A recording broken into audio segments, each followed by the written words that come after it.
चुनाव आयोग ने राष्ट्रपति चुनाव की 18 जुलाई को घोषणा कर दी गई है। देश के 16वें राष्ट्रपति के चुनाव का कार्यक्रम होगा।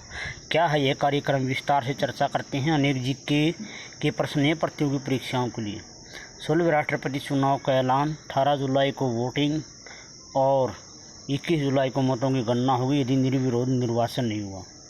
मुख्य चुनाव आयुक्त राजीव कुमार ने राष्ट्रपति चुनाव के लिए कार्यक्रम का ऐलान कर दिया है। इसके अंदर 4809 सांसद व विधायक वोटिंग करेंगे, जिनमें 776 सांसद होंगे लोकसभा और राज्य की सभा के।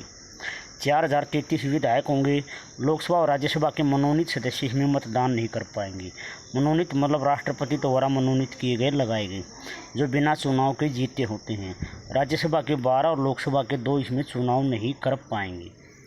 आयोग ने कहा कि राष्ट्रपति चुनाव के दौरान राजनीतिक दल जो है वो वोटिंग के लिए व्हिप जारी नहीं कर सकेंगे। व्हिप का मतलब होता है यानी कोई भी पार्टी का सदस्य है किसी भी प्रत्याशी के पक्ष में वोट दे सकता है, उसको बाध्य नहीं किया जाएगा कि वह उस प्रत्याशी के पक्ष में वोट दे।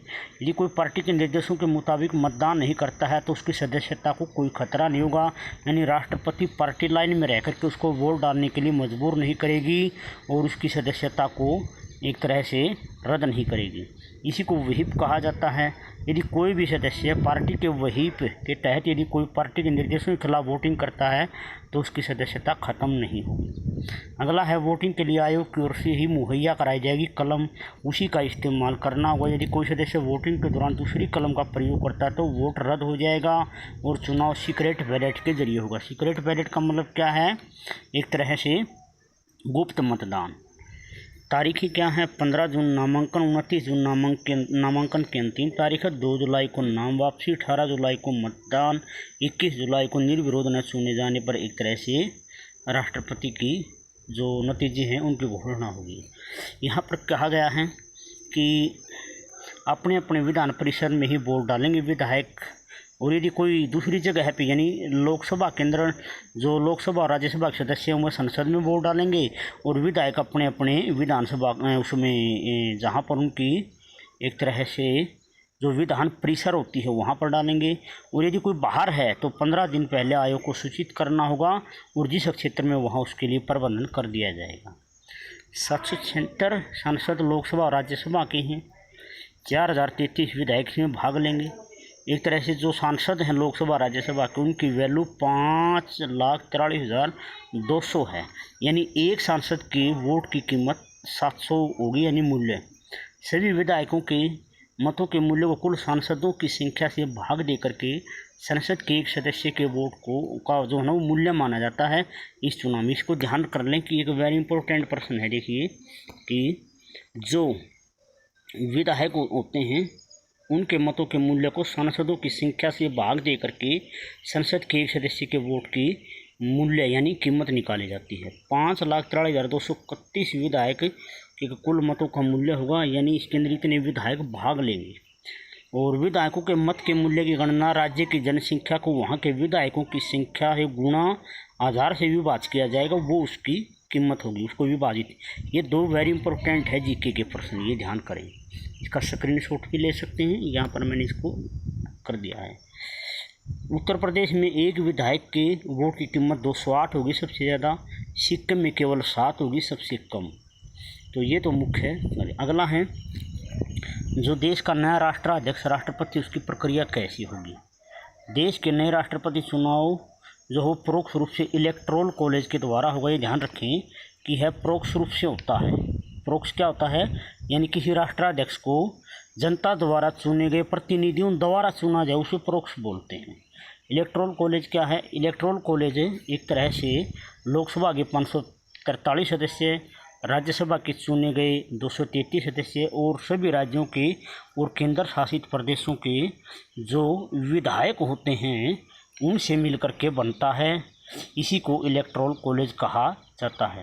राष्ट्रपति चुनाव के लिए कुल इलेक्टर्स यानी इलेक्टोरल कॉलेज के जो वोटर्स हैं उनकी यानी इनको इलेक्टर्स कहा जाता है वो 4,809 है। 1952 में यह संख्या 4,056 थी। वरीयता के आधार पर मतदान होगा। जैसे 5 सदस्य हैं तो 500 में पहला विकल्प, दूसरा, तीसरा किसी को भी हम वोट दे सकते हैं। इसमें ये भी कहा गया है कि वरीयता न देते हुए भी उम्मीदवार वोट दे सकता है तो भी उसका वोट वैध माना जाएगा। यानी वो एक चॉइस को भी वोट दे सकता है, 2 को भी, 500 को भी, जितने उम्मीदवार हैं उसकी इच्छा है। पद से हटाने के लिए महाभियोग प्रक्रिया होती है। महाभियोग प्रक्रिया क्या है, यहाँ पर दे रखे हैं। पद से हटाने के लिए किसी भी राष्ट्रपति को पद से हटाने की प्रक्रिया बहुत सरल और सहज है। इसके लिए महाभियोग की प्रक्रिया अपनाई जाती है। राज्यसभा और लोकसभा में 14 दिनों का नोटिस देना पड़ता है और इस पर कम से कम 1/4 सदस्यों के हस्ताक्षर होना बहुत ज़रूरी है। नोटिस पर पहले निचला सदन विचार करता है। देखिए 2 सदन हैं, लोकसभा, राज्यसभा। राज्यसभा को उच्च सदन कहा जाता है और लोकसभा को निचला सदन कहा जाता है। यदि 2/3 सदस्य उस पर सहमति दें तो नोटिस दूसरे सदन में विचार के लिए भेजा जाता है और दूसरे सदन ने भी यदि उसको 2/3 सदस्य पास कर दे, अनुमोदित कर दे, तो राष्ट्रपति हटा हुआ माना जाता है। एक बहुत ही इम्पोर्टेंट जीके का प्रश्न, इसमें क्यों न कोई प्रश्न आता रहता है।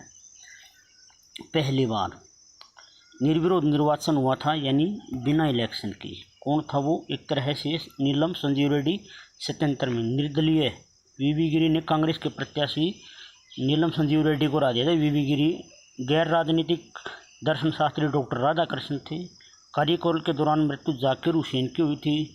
दूसरी वरीयता के वोटों की गिनती के लिहाज से जो वीवी गिरी और नीलम संजीव रेड्डी सहित 15 उम्मीदवार मैदान में थे और पहली वरीयता के आधार पर परिणाम नहीं मिला तो दूसरी वरीयता के आधार पर परिणाम मिला था। महिला उम्मीदवार 1967 में चौथे राष्ट्रपति चुनाव के लिए मनोहर ओलकर थी।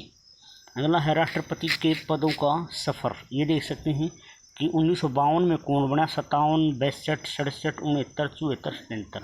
ये पहला नाम है। जैसे कि 1952 में राजेंद्र प्रसाद बना और उसकी टक्कर में केटी शाह थे। राजेंद्र प्रसाद को इतने वोट मिले, केटी शाह को इतने मिले। कुल 5 उम्मीदवार थे उस समय। 57 में कै थे, ये दे रखे हैं नीचे 3 उम्मीदवार थे, किसको कितने मिले। और इस प्रकार से ये दे रखा है। हमें जीके का प्रश्न है एक तरह से बहुत इंपॉर्टेंट, और इसको हम एक तरह से स्क्रीनशॉट भी ले सकते हैं इसका। दूसरा फिर इसने दे रखा है कि 1982 में कौन बना और 87 में कौन, 92 में कौन, 97, 2002, 2007 और 2012 के अंदर कौन बना था, ये दे रखा है इसमें। इसमें भी इनके मिलने वाले वोटों का प्रतिशत है, कितने उम्मीदवार थे, कुल उम्मीदवार जो थे लगभग उनके सारे की इसके अंदर जानकारी है। इसका भी हम स्क्रीनशॉट लेकर के अध्ययन कर सकते हैं और इसका भी कर सकते हैं हम, और एक तरह से इसका भी हम स्क्रीनशॉट ले सकते हैं और इसका भी ले सकते हैं। अलग अलग स्क्रीनशॉट लेकर के हम इनको देख सकते हैं कि कौन सा क्या है। ये देखिएगा कि कौन से सदस्य किस तरह से क्या होते हैं।